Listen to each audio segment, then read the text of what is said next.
Agama itu simpel, agama mudah, tidak ribet. Di desa itu Pak, kalau ada orang mati itu sedih, tapi setelah itu lebih sedih lagi, karena kalau nggak punya uang dia harus jual sapi, jual lahan untuk bisa nyelameti si mayit.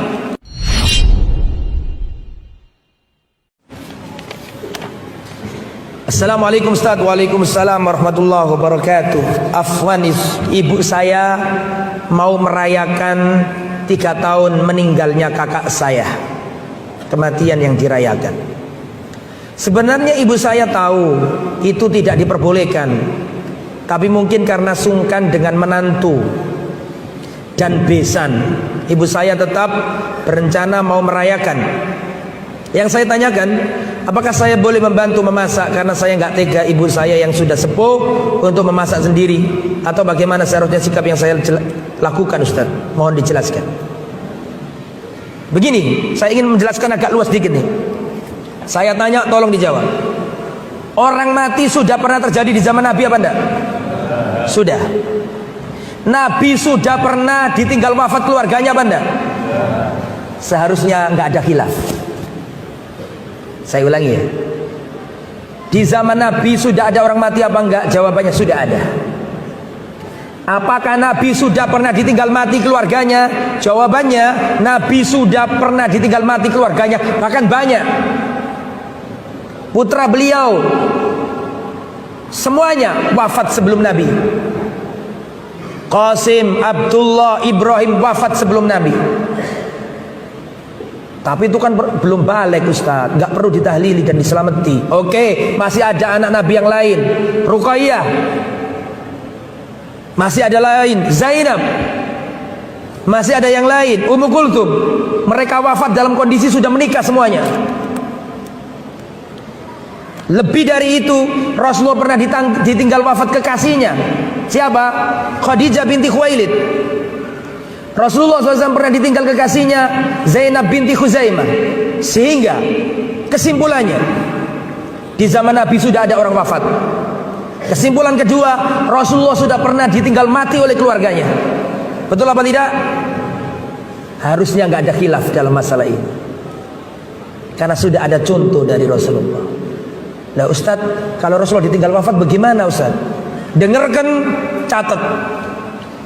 Saya sampaikan sebuah riwayat ketika Rasulullah ditinggal wafat oleh saudara tercintanya. Rasulullah punya sepupu namanya Ja'far bin Abi Thalib. Ja'far ini sahabat Nabi yang wajahnya paling mirip Nabi.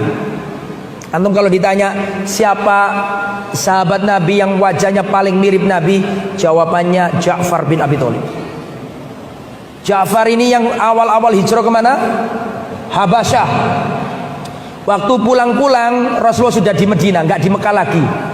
Setelah kaum muslimin berhasil menumpas Khaybar. Khaybar itu dikuasai orang Yahudi, ditaklukkan sama kaum muslimin. Khaybar berhasil dibebaskan. Di saat itu Ja'far datang.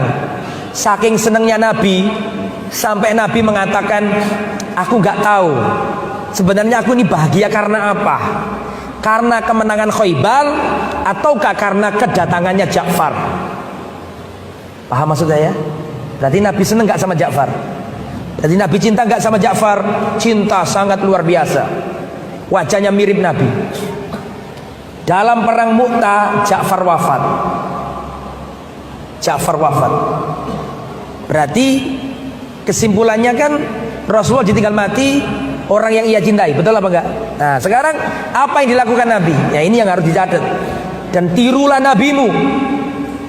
Ketika Ja'far wafat, apa yang dilakukan Nabi? Nabi berkata kepada para sahabat, Isna'u li ali Ja'far to'aman faqad atahum mayushiluhum. Sahabat-sahabatku, buatkan makanan untuk keluarganya Ja'far, karena telah datang kepadanya perkara yang menyibukkan mereka. Orang kalau ditinggal mati itu sibuk apa enggak? Sibuk, nggak sempat mikirin menunya manusia. Nanti menunya apa? Rendang apa? Soto Lamongan. Oh, dia aja kepikiran kok. Dia aja ditinggal wafat kok, disuruh mikirin makanannya orang. Makanya kata Nabi, isna'u li ali Ja'far to'aman, buatkan makanan untuk keluarganya Ja'far. Pertanyaannya, berarti yang membuatkan makanan yang ditinggal mati atau orang lain? Catat itu. Apakah cukup di situ? Enggak. Rasulullah datang. Rasulullah mendatangi keluarganya Ja'far. Istrinya Ja'far adalah Asma binti Umais. Dan pada waktu itu Ja'far punya anak dua, Abdullah bin Ja'far dan Muhammad bin Ja'far bin Abu Thalib. Ja'far bin Abi Thalib, berarti saudaranya Ali bin Abi Thalib, sepupu Nabi Ja'far ini. Maka datanglah Rasulullah. Jadi yang pertama tadi menyuruh orang membuat makanan, itu satu ya, ditulis. Yang kedua, Nabi datang ke rumahnya Ja'far, keluarganya menangis, istrinya nangis, anak-anaknya kecil nangis. Nabi mengatakan, la tabku ala akhi ba'dal yaum, jangan kalian tangisi lagi saudaraku setelah hari ini. Stop, jangan bersedih lagi. Berarti ditarik poin kedua. Yang dilakukan Nabi adalah mendatangi rumah duka dan menghiburnya, bertakziah. Itu nomor dua, catat. Betul apa enggak? Apakah cukup di situ? Enggak. Apa yang dilakukan Nabi?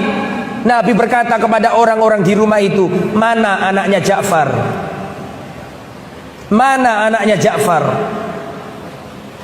Maka didatangkan Muhammad bin Ja'far, Abdullah bin Ja'far dan Muhammad bin Ja'far.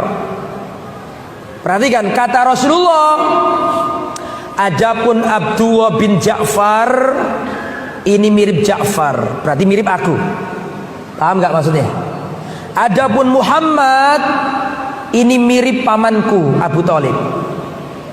Berarti mirip apanya anak ini? Kakeknya. Setelah itu Rasulullah menyuruh seseorang tukang pangkas, tolong dipangkas rambutnya anak ini. Berarti karena diapakan maksudnya? Maksudnya berarti itu mengurus anak yatimnya.